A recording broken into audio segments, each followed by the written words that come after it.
que eu vejo também, com esse avanço de tecnologia e IA, o pessoal não quer aprender os fundamentos, né? Tipo, de fato, né?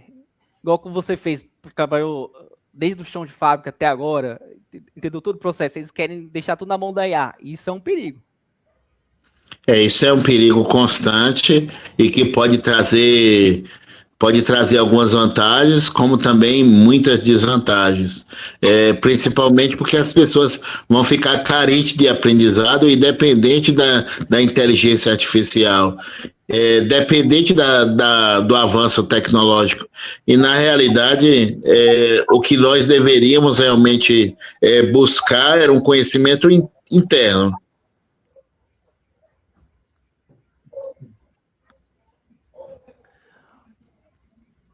Célio, que conselho você dá para quem quer começar na logística hoje, essa geração agora que está chegando no mercado? Ah, eu quero começar na logística.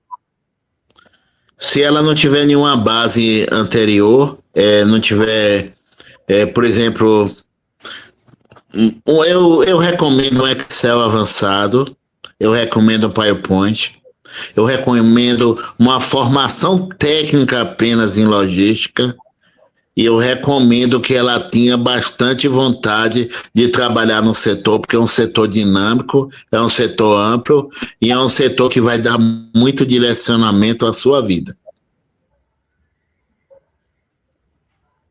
E aí, Daniel, cadê o caderninho de...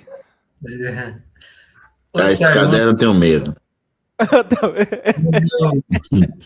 eu fui numa palestra, aí tava uma diretora lá, né, da Coca-Cola, né, que eu acho que eles fabricam esses material, né, para colocar o líquido da Coca-Cola, refrigerante. Aí uma vez ela falou que ela estava implementando tecnologia, não tem? Análise de dados, aí na empresa lá, acredito no setor lá. Aí ela disse que depois de um tempo eles não estavam sabendo como poderia ajudar, aí acabaram tirando.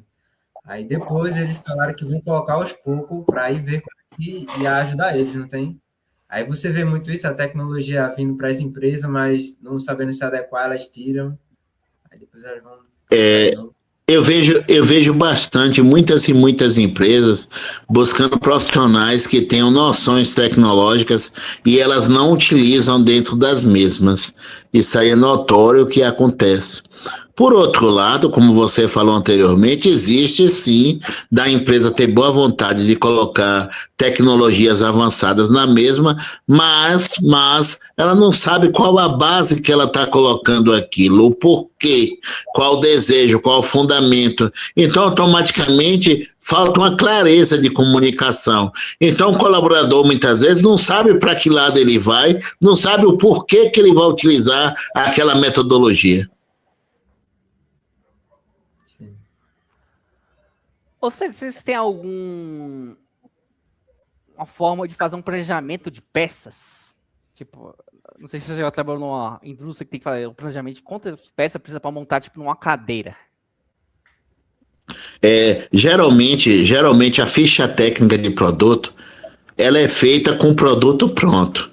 Então, automaticamente, você vê o que foi utilizado para poder dar vida àquele determinada mercadoria ou produto.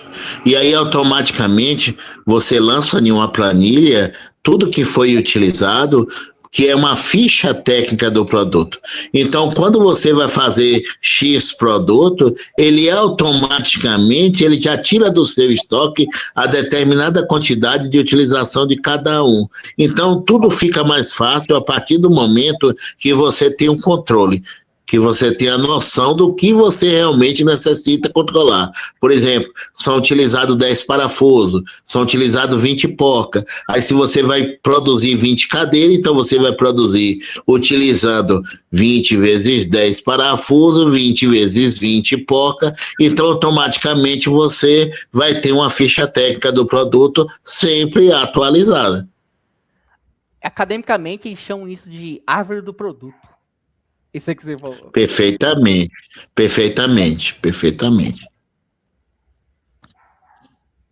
E aí, Daniel? Daniel Então, Talier. aí Eu esqueci qual é o nome daquele rapaz, Marcelo, que fez uma live com a gente, que ele disse que ele tinha que ensinar alguns colaboradores, né, na empresa nova que ele estava, como é que usava, como é que olhava os indicadores, os gráficos, essas coisas. Aí, Célio, como é que você consegue ensinar as pessoas, tipo, quando elas não conhecem nada dos indicadores de logística, Foi o Vitor, né? Foi o Vitor. Isso. Aí, como é que você consegue ensinar essas pessoas a usar as métricas, indicadores de logística? Na realidade, elas têm que primeiro eu passar para elas o conhecimento do porquê utilizar aquele determinado indicador. A partir do momento que a pessoa sabe o porquê utilizar o indicador, a gente pode sim ir até o indicador e mostrar as fases dos mesmos. Quais os dados são necessários serem colocados, quais os dados serão apurados, qual o propósito daquele indicador. Quando o colaborador ele não sabe para que serve, ele não vai saber para que utilizar. Então, eu vejo que a comunicação, o acompanhamento, demonstrar o porquê está utilizando aquele indicador é super importante. E não apenas informar ele, conduzir e ensinar como utilizar o indicador. Sim.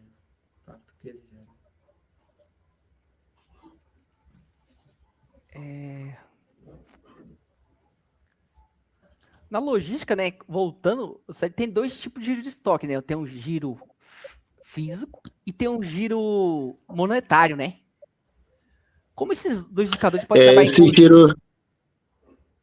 Eles podem trabalhar em conjunto, mas muitas vezes não são orientados a fazer dessa determinada maneira, porque há dois tipos de controle, né? O FIFO e o ESP.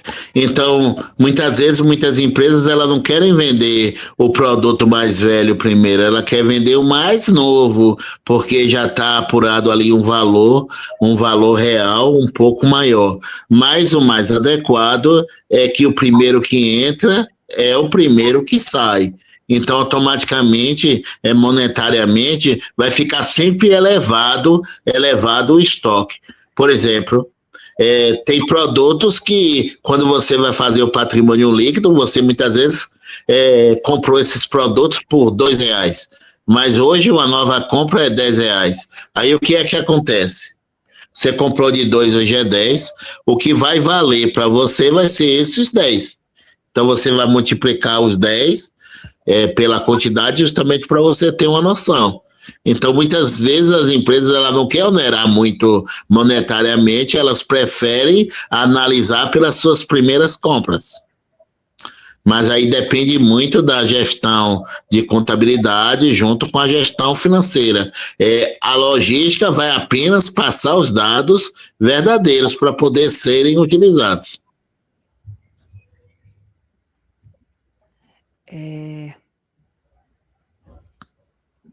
Existe alguma técnica para prever estoque? Previsão de demanda, né? Muitos usam a média ponderada. Muitas vezes usam a curva ABC, né? Mas, na realidade, o que a gente deve sempre levar em consideração, se possível, é o que foi vendido, o que foi consumido, o que foi tratado no ano anterior, para servir como base no ano atual ou no ano posterior, entendeu? Então, é sempre importante a gente ter uma média de 1, 2 ou 3 anos para a gente ter uma noção do que a gente deve iniciar o nosso estoque, para também não onerar bastante os estoques. E esses eventos que às vezes acontecem a cada 4 anos, como a Copa do Mundo ou algum político, aí acaba aumentando mais ainda a demanda por algum produto na loja. É difícil. Esses períodos eles podem ser considerados, Daniel, em determinados tipos de operação, por exemplo, gráfica ou algo similar, como um período sazonal. Então as pessoas devem prever, contratar mais pessoas para poder executar nesse determinado período, comprar mais matéria-prima, para poder ter e não faltar, porque os valores vão estar muito sobrefaturados. Então, isso aí pode ser considerado como período sazonal. Se você gostou do conteúdo e quer aprender mais, entre no nosso canal do YouTube ou perfil do LinkedIn para ver o nosso conteúdo completo e muito mais. Livros de comunicação. Gosta muito, sério. Rapaz, eu gosto de ler tudo que pode trazer conhecimento, sabe?